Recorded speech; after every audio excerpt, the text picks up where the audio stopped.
Ayan, so sa battery natin, after natin maiparallel, ito, so makikita nyo siya, siniris na natin siya. So makikita mo, hindi na siya puro positive to, hindi na puro negative to.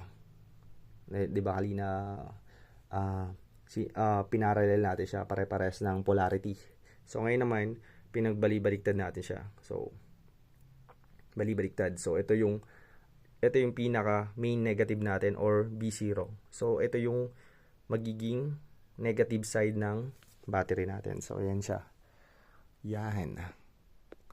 So, 8 yan. 1, 2, 3, 4, 5, 6, 7, 8. So, para makabuo tayo ng 24 volts or pataas, hanggang 26 ata to ni-reading natin kanina sa tester.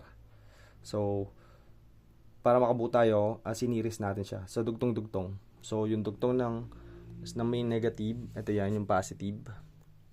Okay, kinonect natin sa negative, ito. So lalabas na dito ay kung sabihin na natin to 3.32. Okay, plus 3.32. Ang output nito ay nasa check natin 3 point. So kung ito yung, ayan, isa lang kasi kamay natin pang camera yung isa. Tapos ito, makikita natin sa reading ayun 6.66. Pag dito naman, ayan yung pag-isa lang. Pag dalawa na siya pinagsama, ayan, 6.66. So, ganun siya. So, makikita mo may bus bar dito. Dito rin.